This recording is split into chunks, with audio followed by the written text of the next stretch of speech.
And welcome, brothers, sisters, working class heroes. This is The Rick Smith Show. Thanks so much for being here today on the big program. Lots to get to, lots to talk about. Stormy back in the news. Kind of missed the Stormy Daniels thing. And a big to-do around that. Rudy's back as well, out of the drag costume. Kind of admitting what we all knew. I mean, come on, we all knew Trump was paying it off. They needed Rudy to let it out of the bag. And I have to be honest, that's the old saying, if you have yourself for a client, if you act as your own lawyer, you have a fool as a lawyer. I guess that has to be amended to where if you have Rudy Giuliani as your lawyer, you have a fool for a lawyer. You might do better on your own. Just kind of throwing that out there as a thought. But, lots of really bizarre stuff around this administration that, even if you're not into the whole Trump-Russia thing, you can't be thrilled at how this administration is operating right from the start. Basically, he doesn't have a chief of staff. I mean, they've basically downgraded John Kelly to, the status of, an ottoman. He's basically just furniture that nobody listens to.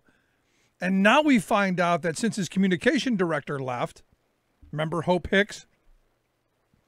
They haven't bothered to or been able to replace her. So evidently what the Hill has reported, and this is actually kind of funny. I guess Trump is going to go back to being, I forget what name what cover name he used, but I guess he's going back to booking his own interviews. The President of the United States, and I'm still processing this. The President of the United States booked his own phone interview with Fox and Friends last week. I really, I don't know. I'm struggling. I'm really struggling with that. So we'll get to some of that stuff today. Also, some big wins for workers this last week, which I got to get to. Just important stuff. One in North Carolina, one in California. Big stuff. Also going to talk to a Republican candidate for Congress from South Carolina's 4th Congressional District, the Trey Gowdy seat. Gonna have that conversation, see where that takes us, and lots of thoughts. I'd love to hear yours. You can email me, rick@thericksmithshow.com. Good news yesterday, the teachers of Arizona. This is what the lesson here for everyone across this country, for every person who punches a clock, every person who works, every person who is a citizen of this country. The fact that the teachers in Arizona stuck together, stood together, and marched in the streets, folded their arms and marched, something got done. Something nobody could have probably ever imagined to happen in Arizona. The teachers will get a raise of 9%, I guess, the first year, and then 5% each of the next 2 years. Now, it is a little bit lower than they wanted. They wanted, I guess, 20%, but they got 19%. And it is a huge improvement over the 1% that they were originally offered. Now the thing is there, some of the things that they wanted obviously were more funding for student programs, more funding for support staff, and no tax cuts for millionaires, billionaires, businesses, or anybody until funding was restored to its 2008 levels. Again, 2008, interesting year, the year of the Bush collapse, the year when Republicans started just slashing and burning and giving us you have to tighten the belt, got to tighten the belt, austerity, tighten the belt. And then, of course, stealing from education to give tax cuts to the very wealthy. So the teachers are on the right side of this. And really, right now, you're seeing teachers across this country teaching students the lessons of solidarity. Now, what was interesting to me, if you look at what happened in Arizona, the Democrats voted against the bill because it wasn't enough. And hopefully, and this is one of those things where you go, as the Democrats there voting against it, the messaging will be, well, they voted against the raise. No, they voted against a lower raise. They wanted more. They wanted better funding. That's the message here. And the other thing, and this is one of those things that just goes, wow, Republicans learned the lesson. So what they want to do is they want to make sure that it never happens again. In fact, there were, I guess, 2 amendments that were put forth. One that would basically make it illegal for teachers to talk about this in the classroom. Can't be political in the classroom. Can't share your beliefs in the classroom about this. You can't share any of this. And now, obviously, it got shot down, but that was a thought. Let's fine those teachers. And the other one was that schools can only be closed for national emergencies. No more school districts saying, hey, we don't have any teachers. We can't have school today. So that's what they tried to do. Both failed. Both amendments failed. But it's on their minds, and it's not going to go away. And, I look at those teachers, not just in Arizona, but in Oklahoma and in West Virginia and the public sector workers in Kentucky and the teachers in Colorado and other states that are going, you know what? Enough already. And I'm hoping this 2018 year, I'm hoping this is the summer where we as a country come together and we as a country say, you know what? No more. And because understand, the Janus case is coming. That's going to harm public sector workers. And at some point, there's got to be a general strike over this. And I've been saying this for a while. There has got to be a pushback. There has got to be at some point where you go, we've got nothing left to lose. And I keep hearing people say, no, we can't do that. We got to keep the powder dry for when the big fight comes. And I keep asking, what is the big fight? The stolen Supreme Court seat, pretty big fight. This Janus case, pretty big fight. When is it that fight? And I've been hearing that since the Patco workers were fired back in 81. You go, was that not big enough? And then looking back, you go, wow, that was the shot heard across the boardroom.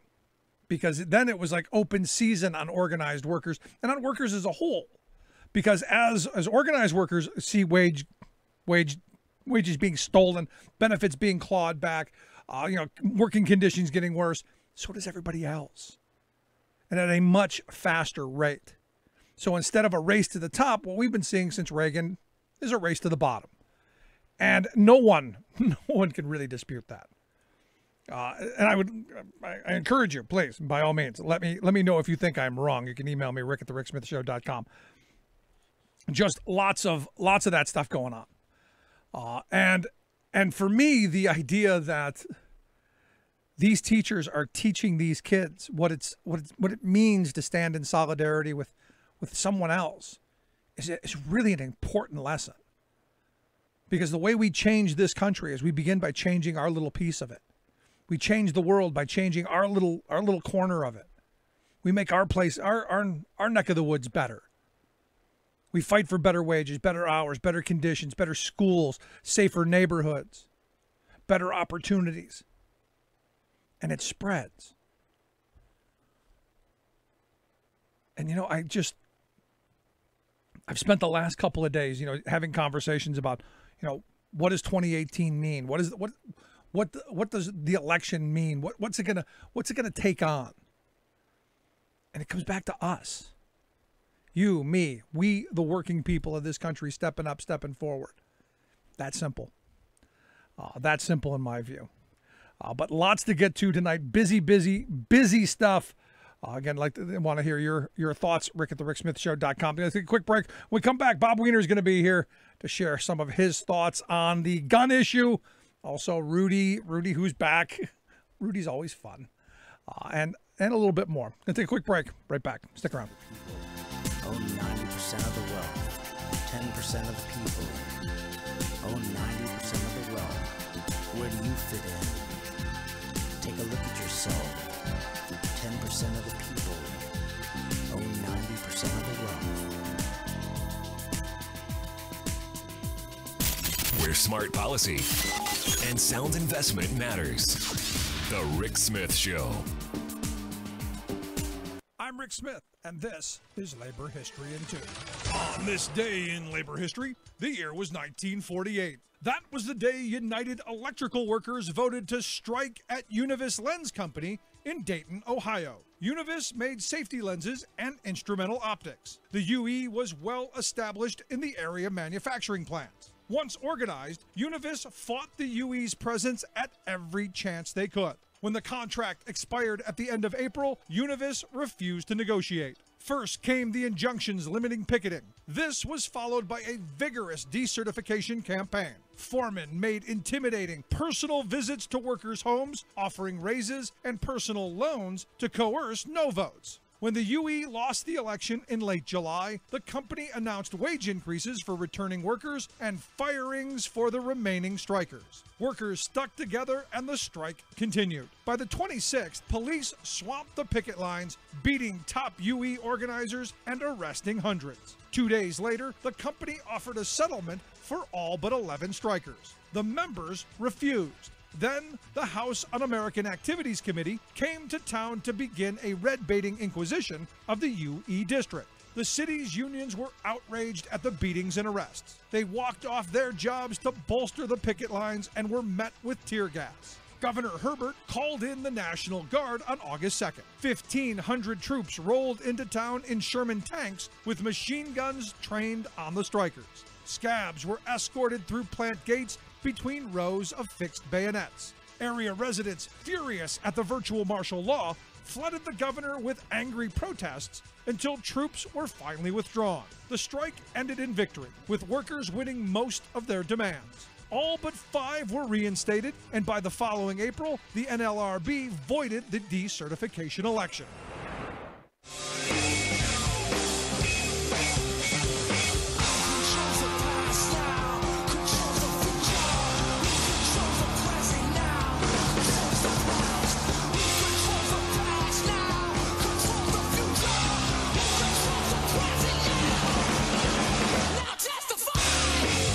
Welcome back to The Rick Smith Show. Check out the website, thericksmithshow.com. So the Donald was in Dallas. It sounds odd. I got Stormy Daniels on the mind. I guess, Donald does Dallas. There you go. Anyway, he was at the NRA convention. No money shots there. Maybe a rim shot. Who knows? Anyway, I just got the eyes. Anyway, he was at the big convention, and he says, quote, "Your Second Amendment rights are under siege." That's right, he said, but they will never, ever be under siege as long as I am president. So I'm confused. It's one of those moments where you go, is it under siege or is it not? Because you're president. You said as long as you were president, it wasn't going to happen. But you're saying it's happening? Which is it? Do we know, or do you even know? Or is it just a pander line that you threw out to the faithful to be able to get them all lathered up in the panties and throwing you dollars? Just asking. And here to help answer some of those questions and talk about some sanity on the gun issue, I've asked our good friend Bob Weiner to come talk with us, president of Robert Weiner and Associates News and Public Affairs. Bob, thanks for taking time for us. Rick, it's always a pleasure to be with you, and I know our listeners hear that bureaucratic title of my current company. I think they'll be more interested that I worked for Conyers, Rangel, Claude Pepper, Ed Koch, Ted Kennedy, the Clinton White House for 22 years of my life. You got quite a resume. You are the man.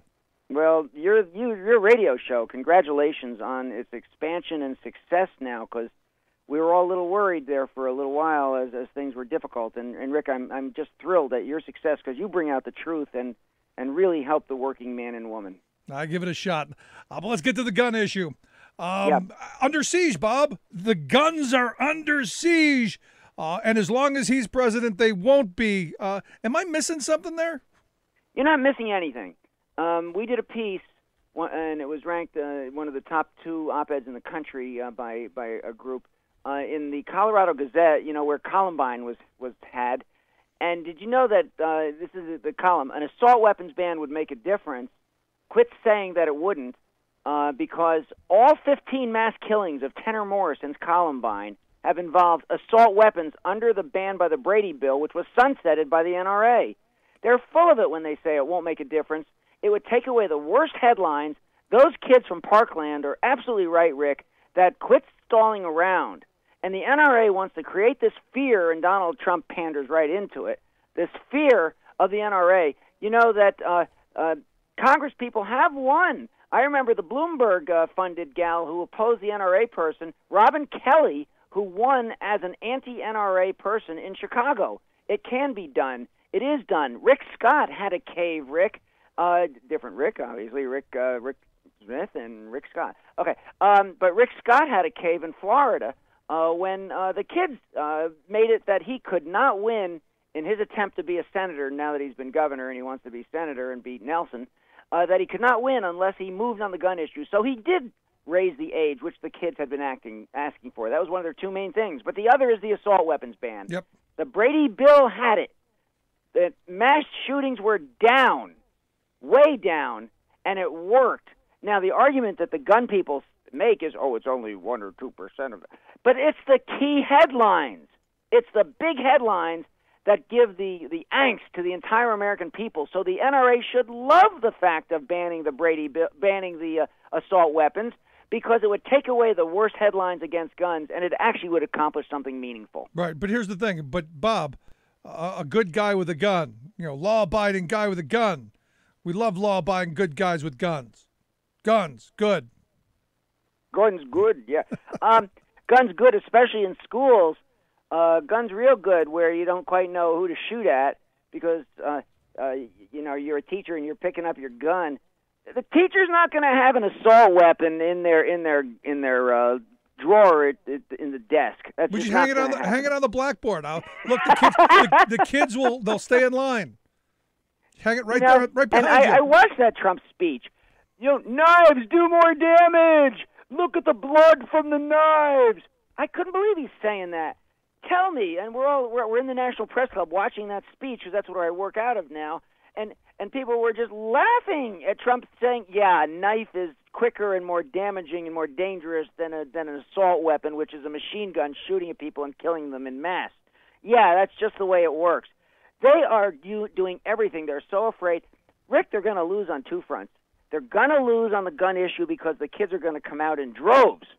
They're going to come out in droves, just the way in Alabama that the African Americans came out. Trump is not getting his constituency out, losing 15 points on the average in every special election from 10 to 20. Even this one that they won barely last time by 5, it was a district that was 21 points, right. Trump in the first place. So every district is, because even though the generic, and I know our listeners will follow along with this, even though the generic is now 7 points, the enthusiasm that we have from women who've been dissed, from the kids who want the gun control, and from African Americans who see the safety net dropping out from under their feet and losing everything in terms of all the health care that they benefit from so dramatically in terms of lives.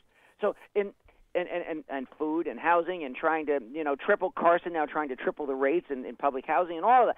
So all of that, Trump is losing big time, and the respect, nobody wants to come out and support a guy who dumps on women and minorities and Spanish and workers and everything else he can think of. Everybody who's not him, he dumps on. And now he wants to say, that the people against me, it's a conspiracy, they're all Republicans. Wray, the head of the FBI, they're all Democrats, was a Republican. Mueller was a Republican. Comey was a Republican. What the H is he talking about? The leaders of these groups were Republicans who know that for the good of the country, they're investigating a guy who got his money from Russian-sanctioned banks because no U.S. bank would give it to him, and where the Steele dossier had some truth. He can't say any point of it. He lied to the FBI saying he was gone from Moscow when he was there for 2 nights. He lied to Comey in his information on that when he was talking to him in the meeting by way of Comey's notes. We know this. So this is a guy who's so dangerous to the country and lies about everything, and his comeuppance is going to happen in the off-year election. No, that's the hope. I mean, the hope is there's some sanity restored to our government, because look, at the end of the day, this is a dysfunctional White House. I mean, and they're dealing with really really important issues that I fear they booger up. even one of my op-eds, that's what we do is I bring in young journalists and we write op-eds. One of them that got an H2, number 2 op-ed in the country was even a broken clock works twice a day. So his deal on having a nuclear talk with Korea is a good thing. Yep. I'll give him that. And so we gave him that one. But everything else, it's in complete disarray. I've been through a number of White Houses. I worked in both the Clinton and the Bush White Houses and watched closely others, Obama as being in the press corps and a chief of staff of a committee where we worked with Jimmy Carter and got mandatory retirement abolished and worked with Jimmy Carter on that.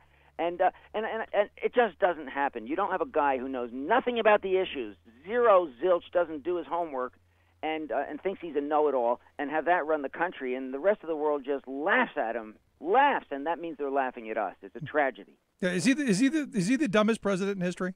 I mean, do we give him that? I used to think that Bush too was, but geez, he's Aristotle in comparison to this guy. So, what do you think of the story that just broke that evidently he's booking his own phone interviews now? Yeah, and he's dissed Kelly. That's right. He's dissed Kelly. This judge, it turns out, the judge that said you only want to hurt Trump by going after Flynn. That's another story that's just breaking out. And since you brought that up, because I tweeted out this morning, am I getting this right? That if the aim is eventually to go after Trump because they were all in this together, then any crimes any of his campaign people have committed, we should ignore? I mean, is that the new judicial system, or is that only the judge was a Reagan appointee for really rich white people? I had to have this one explained to me by my on-site coordinator, Ben Lasky, who you slept on his floor at the Democratic Convention. I did, and thank you, Ben. And he explained to me that Manafort was a Reagan appointee and this judge was a Reagan appointee. That's it, right there. You don't even need to explain anymore. Yep. Wow. So let's get to the really important stuff because we got rid of the gun stuff. Yeah, guns. Stormy. Real important stuff. Well, here's where I go with that one. Obviously, she's telling the truth about it happened, or he wouldn't pay $100,000. Who pays $130,000 if nothing happens? Come on, get through. Well, rich people evidently were led to believe get extorted all the time, and this is just minor hush money. It's like the insurance company, will pay you $5,000 if you just make a claim. I was going to say $20,000 is minor hush money, but $130,000 is shut up about what we did. And the other gal who had the evidence, the Playmate of the Year, she is cute. I don't deny that, but Playmate of the Year, and she was 5 times a month with him for 10 months, so 50 times there. So that was actually. So the two of them are all over TV, and others are out there. Here's the thing: when you've got, Stormy Daniels, it's obvious that happened. Just look at the pictures of the two of them, for God's sakes. I mean, so that's obvious it happened. And Karen McDougal, it's obvious that happened. And then he wants to say that the Steele dossier was garbage, untrue. I deny it, except for the fact that. It's all evidence-based. And he was in Moscow for two days when he said he didn't have time to even do this kind of thing, Comey, did I? So he lies to the FBI about it. And the pattern and practice of the guy makes it that this could be true. He's got the kind of personality where, we're not going to be gross with your listeners, but what he claims he made those prostitutes do in Obama's bedroom, that it used to be Obama's when Obama was there, how do you not see him doing that? He hates Obama. No, of course, and it makes sense to me. But here's the thing. I mean, he's a guy. I mean, look, we've heard the tapes. I'm going to go and I'm going to go on her like a what, and I'm going to grab her by the what, and we've heard all this, so we know who he is. And look, I listened to Howard Stern for years when he would go on and say some of the most vile things. We know who he is. What's confusing to me is why he just doesn't come out and say, "Yep, did it." All of it. It's all true. Paid it off. Did it. And you knew that when you voted for me. That's not why you voted for me. I mean, I would have more respect for him if he just said, yeah, I did it. It's always the lie that gets you. Well, if he admitted it, Melania, who's a little bit under the intellectual Oh, come on. You don't think she knows? But if he admitted it, that would be probably the last straw, and she'd walk out on him, and he needs her for taking care of Barron. I think that's the motive. Maybe. Okay. It seemed like an interesting motive. Now let's go to Rudy. Evidently, Rudy came out and spoke out of turn today. And again, I've said this a number of times. You've heard that old saying. If you have yourself for a lawyer, you've got a fool for a lawyer. I think I would take myself over Rudy. Here's the thing about Rudy Giuliani, and I know him because I was we worked with him when he was mayor of New York on stopping drugs when I was spokesman for the White House Drug Office, and I saw him at Ed Koch's funeral. But Rudy was the mastermind of his own strategy in running for president, where his strategy was to not do the first two primaries and caucuses, Iowa and New Hampshire, because then he would jump in Florida. You know what happened after Iowa and New Hampshire? The race was over. Yep. The race was over. And his other masterful strategy was, I'm running against Hillary for Senate, for a week until he dropped out when he saw the polls were crushing him. And his other masterful strategy was, I'm nominating Bernie Kerik for Homeland Security. And Kerik was outed for embezzlement and corruption before he even got to first base when he was nominated. So this is a guy who is blunderbuss and just terrible. The only thing he was good at, and I do respect him for this, was as a prosecutor in New York, he did go after bad guys, including nursing home corruption, and I was into that because I was chief of staff of the House Aging Committee, and he really went after those corrupt nursing homes. But as a politician, he's been abysmal, and that's the role that Trump wanted him in this deal with dealing with the special prosecutor, and he can't handle the job. He's more into getting on TV and making news than he is into actually doing a subtle, conscious, meaningful, substantive job. Yeah, and there's part of me that goes, they chose Rudy because Rudy and Donald have like a similar past. I think they've been married each 3 times. Right. They've got their problems. I often wonder if Rudy didn't like wearing the dress an awful lot more than he let on. Just kind of throwing that out there. I remember that. But you kind of got to go, this was dumb. I mean, all along you had Trump saying, there's nothing here. I didn't have any part of it. I didn't know anything. There's that, the thing, the clip of them asking him, did you know Michael Cohen made this? And he's like, no, I don't know anything. And now to have Rudy just come blurt it out going, yep, paid it off. It's not a campaign issue. Just paid it off. Happens all the time. Happens all the time, Bob. People dig up $130,000 and just pay it off, right? Yeah, I mean, heck, if that's the case, then everybody stand in line. Yeah, or the 19 other women. Or the 19 other women. I don't know. I just think that Trump has got himself in such a box, but what they're trying to do is to freeze Mueller out, and I don't think it's going to work. And I think if he tries that before the off-year election, he's going to lose. If he does fire him before the off-year election, it's going to cost him. If he doesn't do it, Mueller's going to do a report. But the bottom line is Trump did all this stuff. He is vulnerable because of his Russia connections. He did try to buy his way to sell his soul so that he could give Russia sanctions and take the money for his 5 bankruptcies that no U.S. bank would pay. And so he got the money from Russian-sanctioned banks. He did do all of that. Yep. And Wilbur Ross is the Secretary of Commerce because Wilbur Ross paid off his first set of bankruptcies in Atlantic City, $675,000 worth. And Trump said of Wilbur Ross, nobody could figure out how he became Secretary of Commerce. And the answer was because he did that. And Trump said, boy, Wilbur Ross knows how to make money. So that's how he became Secretary of Commerce. And he is speaking at the National Press Club on the 14th, and we intend to ask him some of those kinds of questions. Those are important. So last line of questioning I've got for you then, since you brought up Mueller. Does Trump fire him? I mean, do we see that before the midterms? I can't imagine it happens because there would be such hell even among about a third of the Republicans. I just can't imagine it happening. Okay, so now they brought in Grassley even said it would be suicide. Yeah, I agree. Well, I think it was Graham that said that too. But you came from the Clinton White House. They've hired a Clinton lawyer. Your thoughts on that? Yeah, he was not the top lawyer. Where Clinton won was when Dale Bumpers was his defender in the Senate, and then they didn't even get a half of the votes. In the House, they did carry the impeachment vote against him.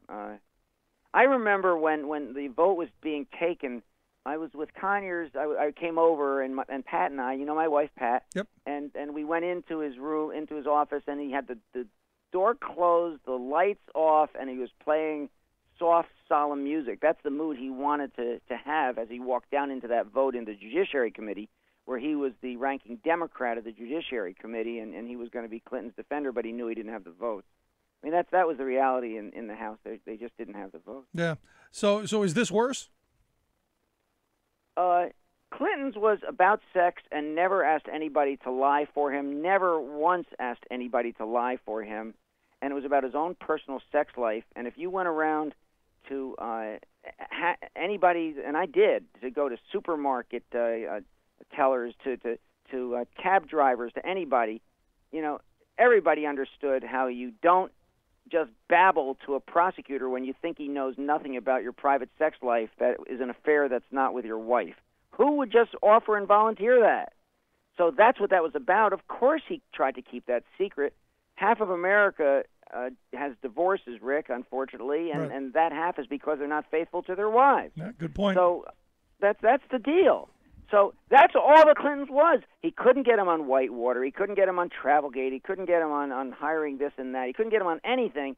He went to Reno, and Reno's worst mistake was authorizing Starr to continue the investigation, calling it an investigation of obstruction, but it really was an investigation of Clinton's sex life. Do you see any different than Trump? Okay, totally different. Okay, and how so? Because with Trump, it's not just his sex life. It's Russia. It's patriotism. It's treason. That's what I wanted to hear. I'm right there with you, Bob. Yep. As always, good stuff. I appreciate the time. Thank you, Rick. Great to have you, and thanks for what you do for America. Thank you so much. Our good friend Bob Weiner. Weiner Associates. We got a link at thericksmithshow.com. You can check out his outstanding work. Going to take a quick break. Right back. Stick around. You're listening to The Rick Smith Show. We're working people. Come to talk.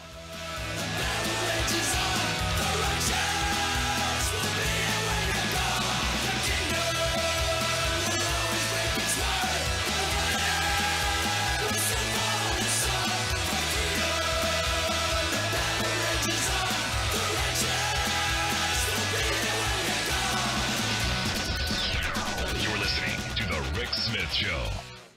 I'm Rick Smith, and this is Labor History in 2.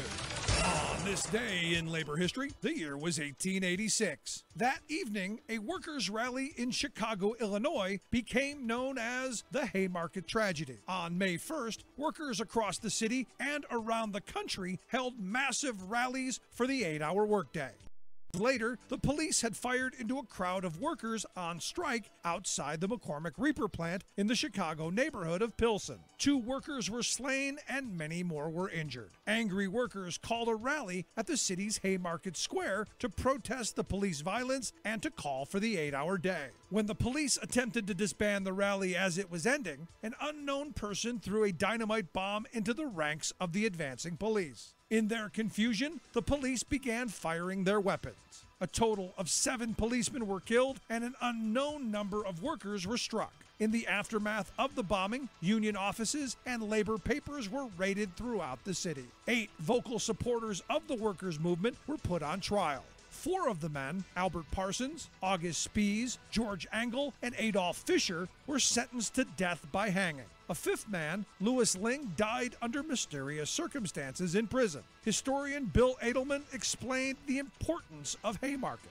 saying, "No single event has influenced the history of labor in Illinois, the United States, and even the world more than the Haymarket affair. It began with a rally on May 4th, 1886, but the consequences are still being felt today." Although the rally is included in American history textbooks, very few present the event accurately or point out its significance. Throughout the world, the Haymarket martyrs are remembered, and May Day is celebrated as International Workers' Day. Labor History in 2 brought to you by the Illinois Labor History Society and The Rick Smith Show.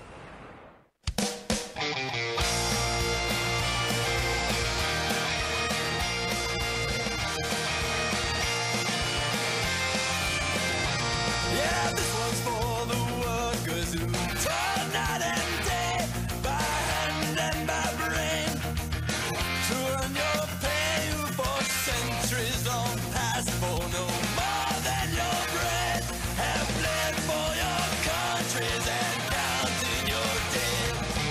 Welcome back to the Rick Smith Show.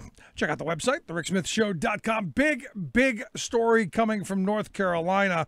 The NLRB has decided that this Mohawk Industries has violated numerous labor laws, numerous unfair labor practices, and have sided with the union and the workers. And this is, what this company is accused of doing and what they've now been found guilty of doing is stuff that we hear all across this country. So for this to have been decided in this way, to me, is a huge thing. It's important to know that workers have rights, and it's important to know that there are things that employers can and they cannot do to unionized workers or to workers in general. And that's why I've asked Phil Cohen to come talk with us. Phil is he's the head guy over there at the Workers United. In fact, he's the special projects coordinator for Workers United. Phil, thanks for taking time for us. Hey, thank you. Thanks for having me, Rick. So am I getting this right? This decision by the NLRB, pretty important stuff. Yeah, you've hit the nail on the head. Especially in this age of, Trump administration union busting and the Right to Work Committee running rampant. This is a major victory for organized labor, exposing a corrupt union-busting conspiracy by Mohawk Industries, a Fortune 500 company, at their Eden, North Carolina plant.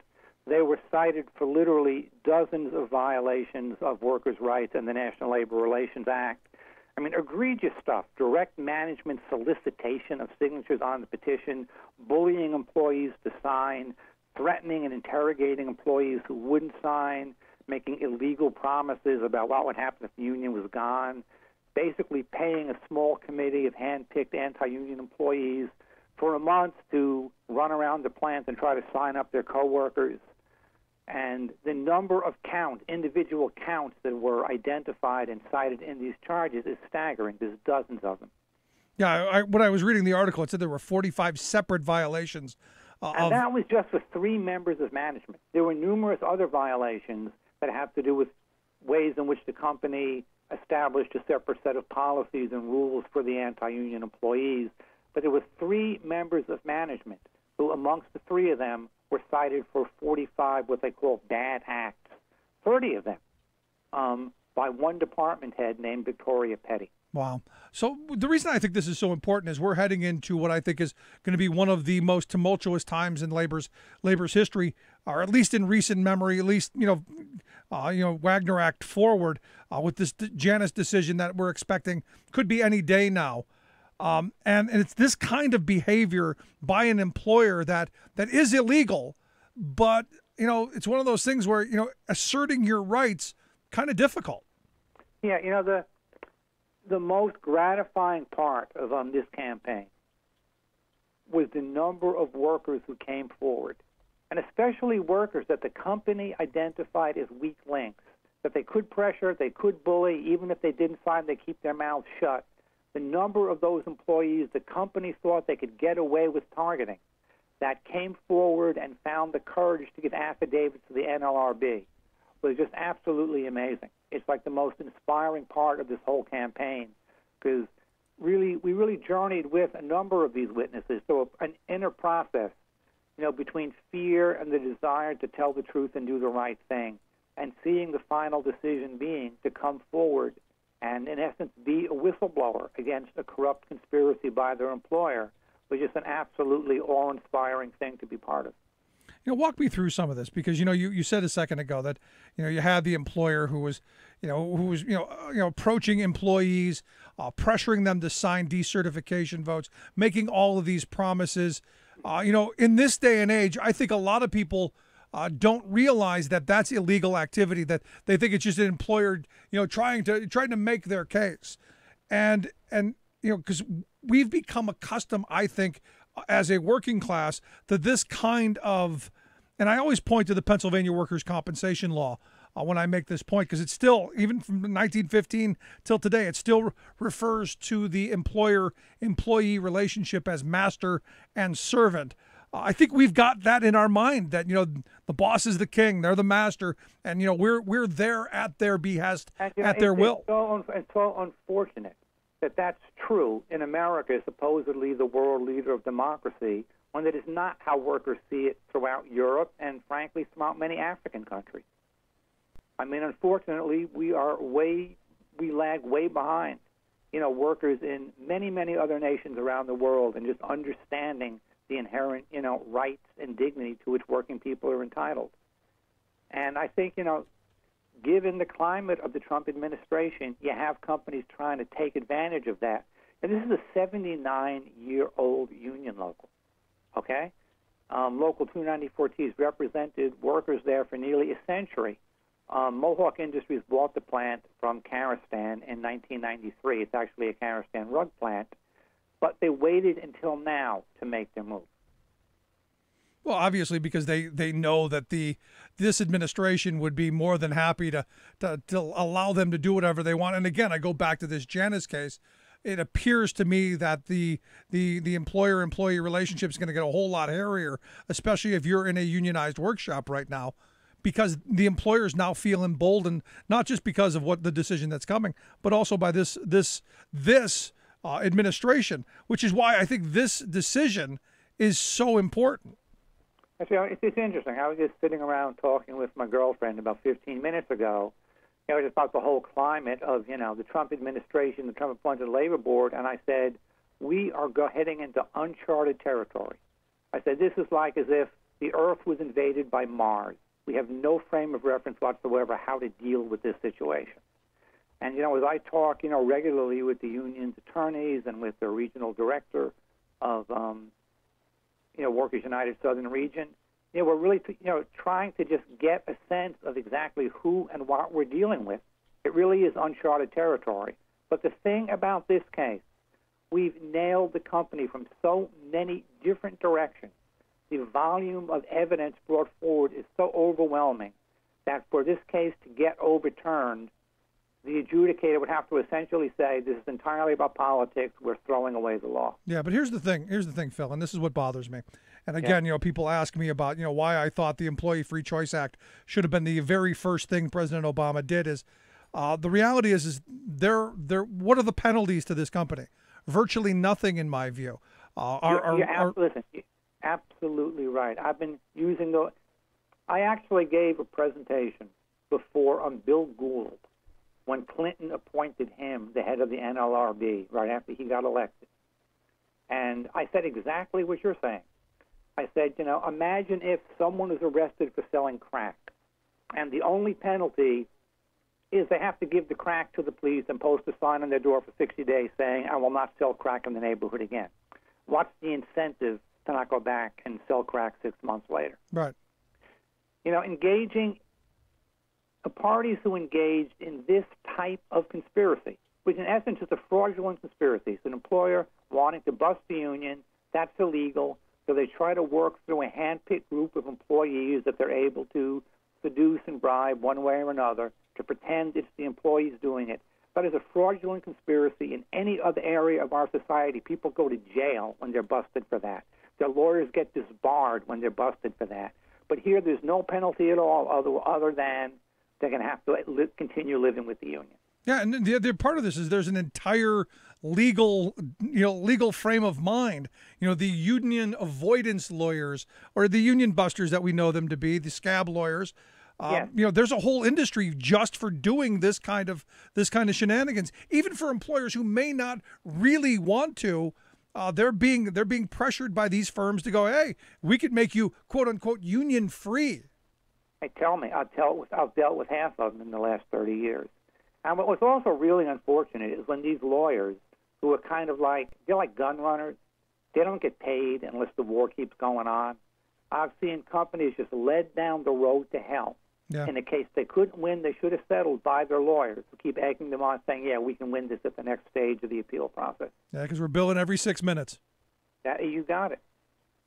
But here's the thing, and this is one of the things that really, I always bring things back to where we've been, Phil. I mean, our history in this country, the history of work in the United States is a rich and bloody tale. We've traveled the country, talking about labor history and trying to remember how we built the most prosperous working class in the history of civilization.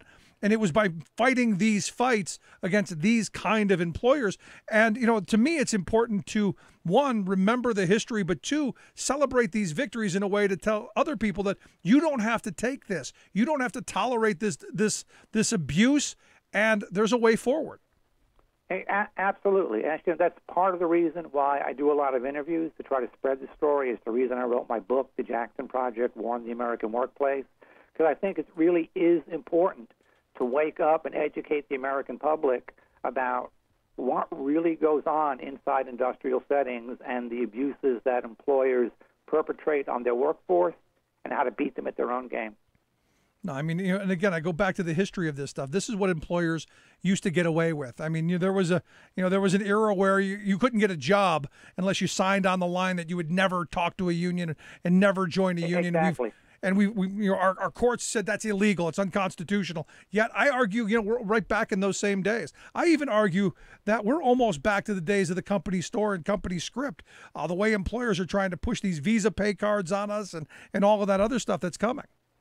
Yeah, I couldn't agree more. And what's unfortunate is some of the best kept secrets in the United States are the laws that protect workers.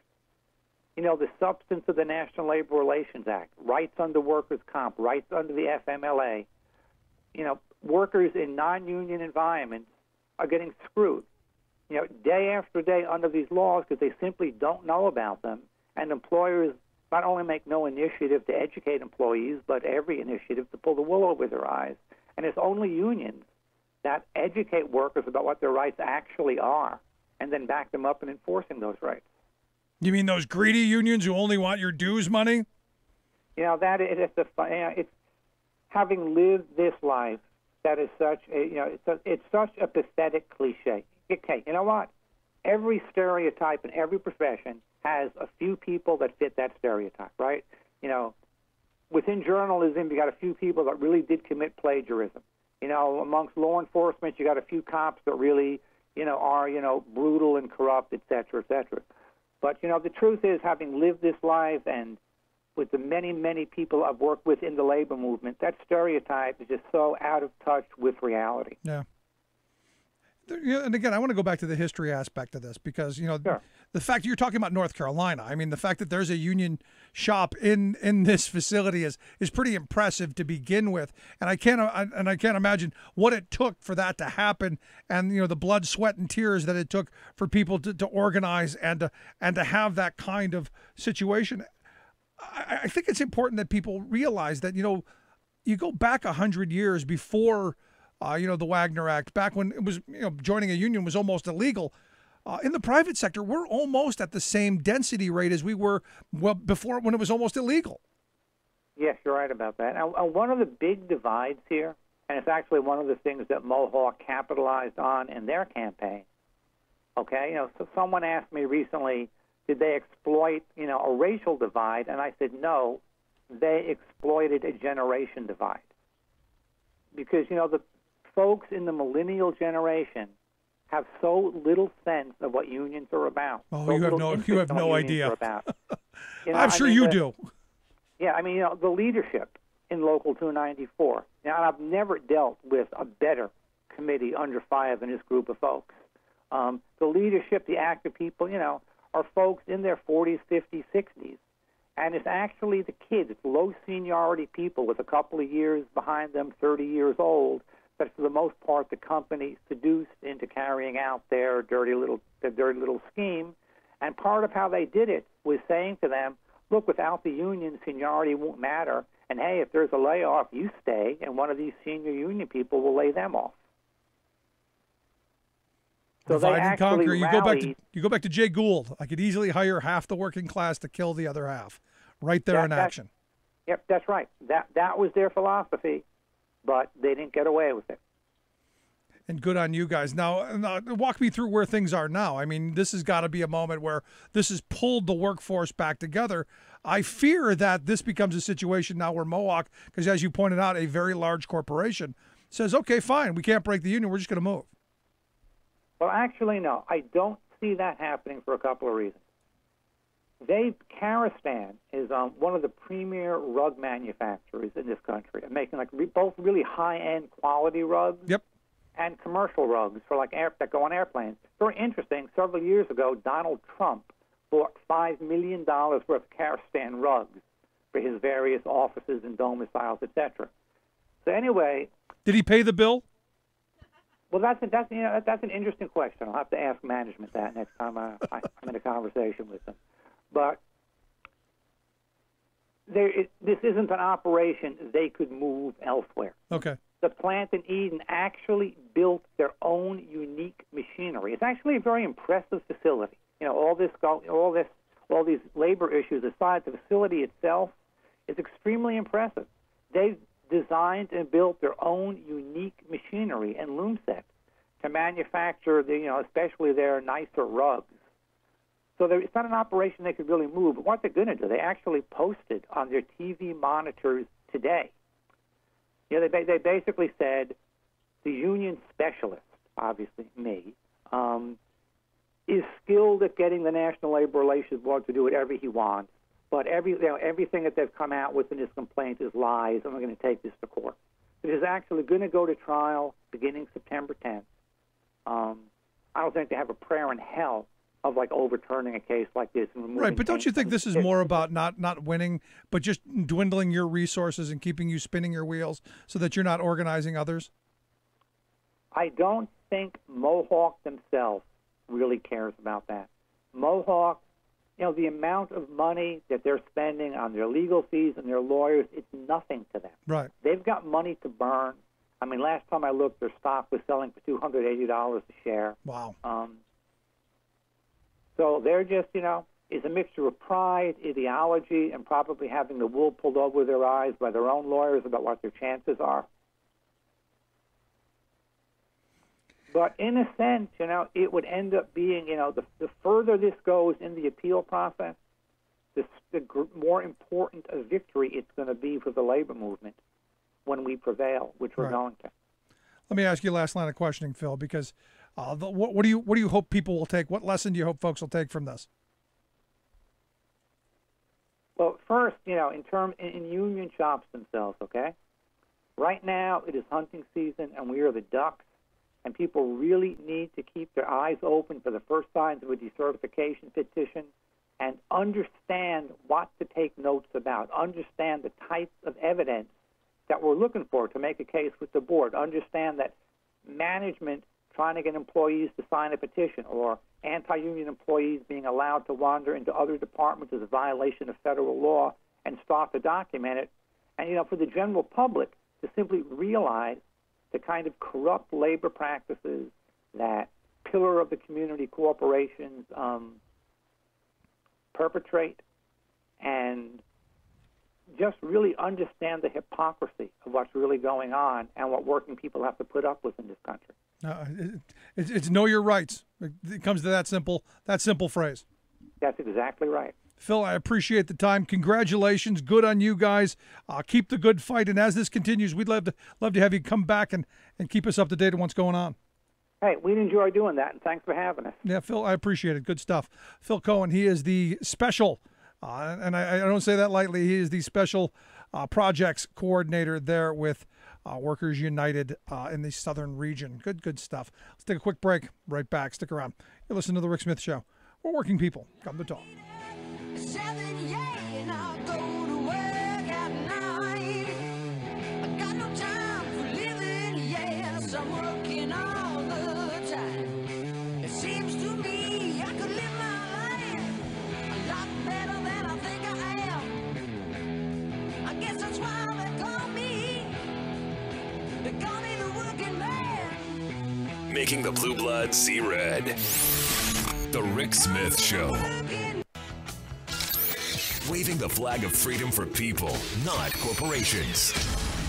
Rick Smith. We're talking about the time to grow.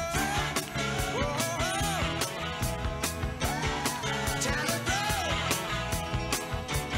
I got to tell you, really good stuff there.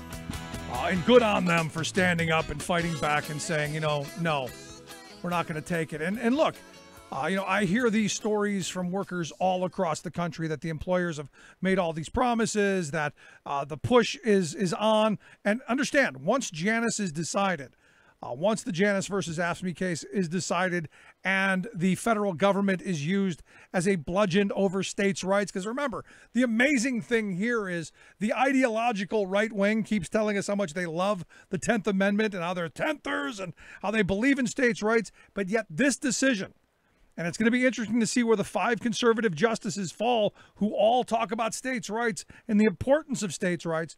It's going to be interesting to see how the 5 of them rule in a case that would use the court and the federal government as a bludgeon over 22 states, taking the rights of 22 states away to decide whether they want right-to-work laws or not. Because it's already the law of the land. If a state wanted it, and 28 states have gone that route, 22 have not. This is to say, in the public sector, all 22 of you have no rights. You states have no rights. And so, to me, that's the interesting part of this. And I look at someone like John Roberts, and he's going to be the guy, in my view, that if this doesn't go the wrong way, and look, the chances are really slim, but if it doesn't go the wrong way, Roberts is going to be the guy who flips. Roberts is going to be the guy who votes his ideology and his conscience. It hasn't always happened. He has gone along with the corporate view. There was a study done, I think, 2 years ago, that looked at the pure ideology, the conservative ideology, and where that would have taken the justices to vote, and where the corporate ideology went. And overwhelmingly, corporate ideology won out. Something like 75% of all cases went on the side of corporate interests. I mean, it's remarkable, and it's not conservatism anymore. It's corporatists who are running things. It's about the money. It's about the power of corporate interests. And this is one of those moments where you can't tell me you believe in states' rights and then decide, well, we're going to take 22 states' rights away. Just can't do it. But again, ideology be damned, unless it's a justification for doing something horrible to others. And this is exactly what it is. So good on Phil Cohen and good on the workers there in Eden, North Carolina. And it's one of those places where you go, wow, North Carolina? You have this kind of facility and people who are going to fight? Good on them. Real quick, I want to remember today is the anniversary, and I hate anniversary, of the horrible shooting at Kent State. The Ohio song, 4 Dead in Ohio. A couple years ago, we had on the program the sister of one of the women killed. And, it's just one of those heart-wrenching moments and something I hope we never have to relive those 13 seconds anywhere else in this country. Just kind of a thought. I just hope that, we don't get that divided ever again. So our thoughts are with the families there on this anniversary, 1970. Wow. We're going to take a quick break. If you missed any of the program, thericksmithshow.com. That's where you go to get the podcast, The Rick Smith Show app on the smartphone. Take the program on the go wherever you go. And as always, you can email me, Rick, at thericksmithshow.com. If you're listening on the station that only picks up hour 1, head on over to thericksmithshow.com. For everyone else, right back after this.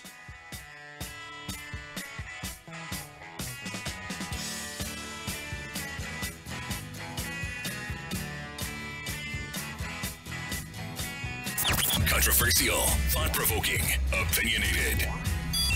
Rick Smith. Language matters. For example, the words that corporate and government officials use to report on the health of America's economy can either make clear to us commoners what's going on or hide and even lie about the reality we face. Consider the most common measurement used by officials and the media to tell us whether our economy is zooming or sputtering: Wall Street's index of stock prices. The media literally spews out the Dow Jones average of stock prices every hour, as though everyone is waiting breathlessly for that update. But wait, nearly all stock is owned by the richest 10% of Americans, so the Dow Jones average says nothing about the economic condition of the 90% majority of Americans. For us, and for the true economic health of America as a whole, we need to know the Doug Jones average. How are Doug and Dolores doing? Well, as we've seen, stock prices keep rising to new highs, while wages and living standards of the middle class and poor majority have been held down by the same corporate and political leaders telling us to keep our eye on the Dow. To disguise this decline, they play another dirty language trick on us when they issue the monthly unemployment report.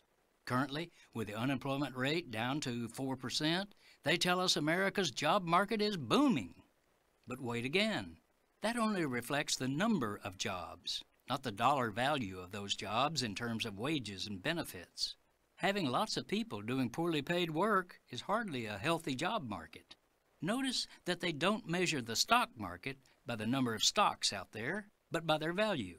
And they should measure our job market the same way in order to give an honest picture of how Doug and Dolores are doing.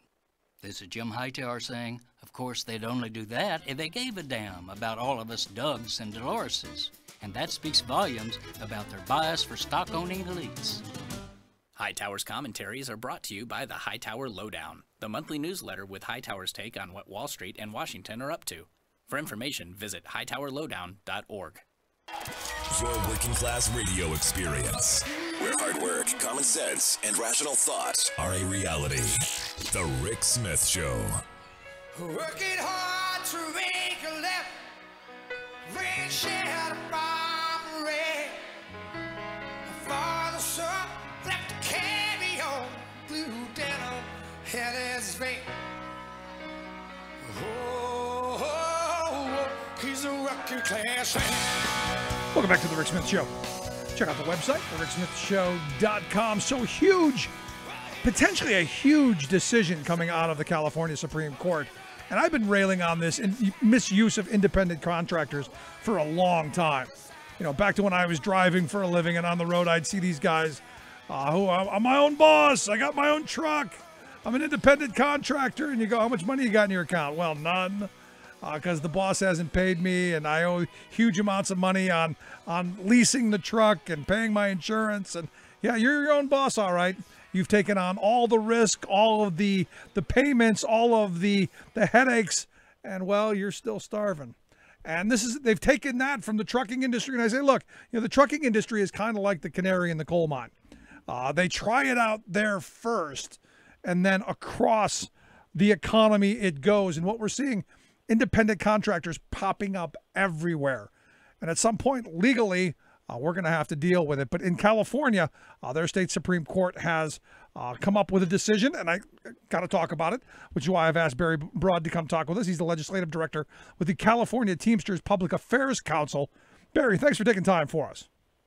Pleasure to be on your show. So am I getting this right? There's the Supreme Court has come up with a big decision on independent contractors? Yes, it's just an incredible game changer for workers in our state, which is plagued perhaps more than any other state with this independent contractor scam. It's a case called Dynamex that the Supreme Court issued just last week. And walk me through what Dynamex meant. What did they do? What's the case? Dynamex was a kind of a trucking delivery type company in which they had a whole. It's fairly typical when they do this. They advertise a job. You show up to the job. The employer tells you you're an independent contractor. This strange notion of people going into business for themselves, and it's not their own idea. It's their employer's idea. Right. Yes, you're an independent contractor. This thing is pervasive, and you're right. In the trucking industry is the canary in the coal mine, but it's throughout the high-tech industry, which is very large in California. We see it lately booming in the whole app-based gig economy, from Postmates to Uber and Lyft and Handy, and they just go on and on and on. And the Supreme Court looked at this in California, and they basically said enough is enough. We're going to devise a simple, easy-to-understand three-part test. It's called the ABC test. And if an employer doesn't meet all three parts of the test, the employee is not an independent contractor. And what are those? So the first is that the worker is free from the control and direction of the hiring entity. And I'm going to read this from the Supreme Court decision. It's very short. A, that the worker is free from the control and direction of the hiring entity in connection with the performance of the work, both under contract for the performance and the work of the work, and in fact. B, that the worker performs work that is outside the usual course of the hiring entity's business. And C, that the worker is customarily engaged in an independently established trade, occupation, or business. So all three parts of this have to be met. Part B is very, very critical, because what it's really saying is you trucking company, as a matter of law, can't call somebody an independent contractor who performs the core service of the business. That is, truck driver, right, delivering freight. You computer company, you can't call somebody who programs computers for you an independent contractor. You, Uber, well, we'll see about Uber, but I'm just saying, or that kind of business. You, Uber or Lyft or whoever you are, you can't call somebody an independent contractor who does what your business is. That's a whole lot different than when Dynamex or Uber or Lyft have a leaky toilet at corporate headquarters and call a plumber. No, there you're more likely to be an independent contractor. Certainly. Call the plumber. The plumber's has a license to be a plumber. They're in the plumbing business. You're not in the plumbing business. Yeah, they're an independent contractor. Yeah, and the other part of it, Barry, is they set their own hours. They control their own working conditions. They have ultimate say. I mean, a lot of these independent contractors who are independent contractors in name only, and I'll throw FedEx out as my example. You've got to wear their uniforms, drive a truck with their name on the side of it. You've got to be where they want you, when they want you. How are you an independent contractor in that world? Well, that's the question here. And here's the thing about it. I think your average person, I mean, there are close cases, but I think a lot of the examples are not close cases. It's clear that you're not an independent. If you work for somebody and that's your employer and they tell you where to be and you really realistically don't have any other customers, don't have a separate business license, don't advertise, don't hire employees of your own, it's really unlikely that you're an independent contractor. Right. That was meant to be, it's a reality of the circumstances test. If it walks like a duck and it looks like a duck, it's a duck. And there's just a whole lot of non-ducks out there. And it's pretty outrageous. No, and they've been getting away with it for far too long. I mean, 15 years ago, I watched this happen in the trucking industry where, you name the trucking carrier. They were leasing trucks to people and saying, you're your own boss. You can do what you want, but be here at 5 o'clock and be there at 6, and you drive this and you wear this uniform and you do this and that. I mean, we let it go on way too long. And, I look in California where you're at, the port truck drivers have been getting screwed over like this for, almost a generation now. So how does this affect them? I mean, because, again, when you're driving equipment that has their name on the door, I'm sorry, you're their employee. There's no independent contractor about it. Well, the Teamsters, we have legislation to deal with this problem at the port. Before this test, the employers lost 243 cases in a row for misclassification in the Port of Los Angeles and Long Beach. Yeah, that's fine, really good though, Barry. But they never seem to get punished for it. I mean, this is the thing that really ticks me off. I mean, we just talked to Phil from North Carolina, and he was saying, this Mohawk Industries went and did all of this stuff that's illegal, and they were found guilty of doing it all. And there's nobody perp walked. There's nobody fined. There's nobody's paying the price for this stuff. Well, and in fact, That's a great point, because in the Port of Los Angeles, there's $45 million in judgments that are unpaid. And we're going to do legislation to get that fixed. And that's really an enforcement issue, and it's a big problem in our society, which is larger than this issue. But if you're a scofflaw and you simply refuse to follow the rule, I won't pay. As soon as they come after me, I declare bankruptcy. Now my cousin's in business, and it's not me, and and dodging responsibility. And we're going to have to get tougher and tougher and tougher with those people, to the point where we got to figure out ways if they don't pay, they get debarred from working in a place like the port. No, So I want to see we're people. I want to working see on people that. perp walked and locked up. Look, you steal a Well, right. you steal a peppermint patty from somewhere in Philadelphia, you can sit in jail for 550 days. I steal your Well, that's livelihood. right. I agree with that. It's wage theft.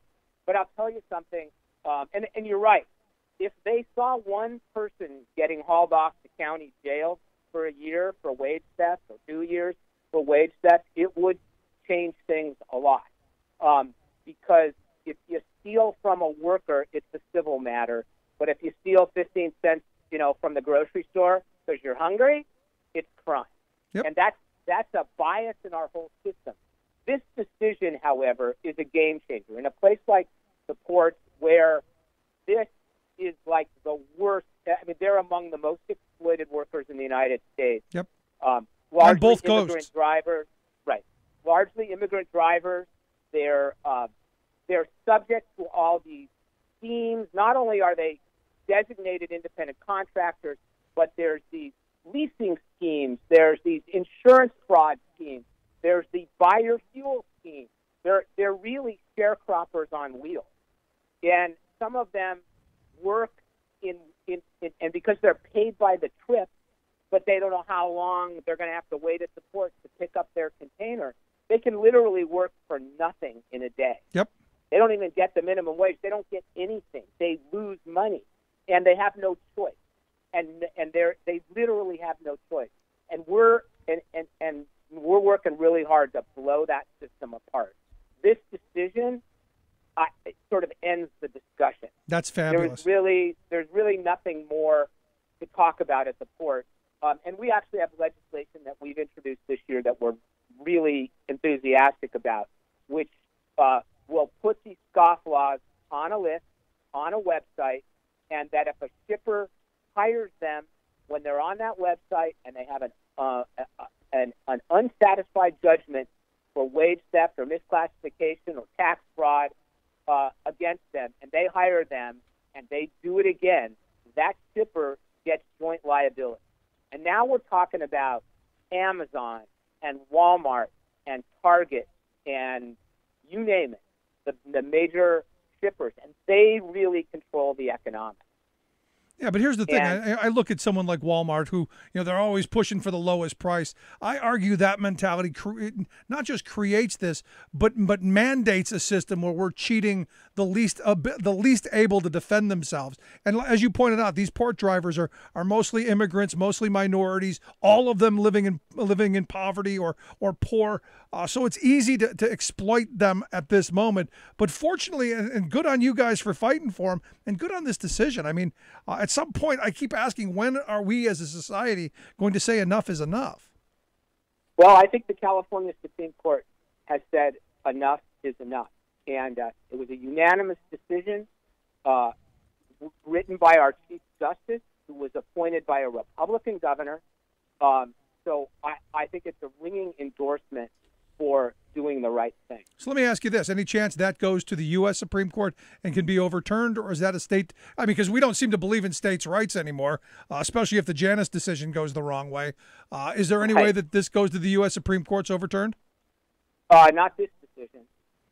This is a state Supreme Court interpreting state law. And there will, in the trucking industry in particular, they will make arguments about federal preemption, trucking, in the law that deregulated trucking. Right. However, they'll do that. In the rest of industry, I don't see it going to the Supreme Court.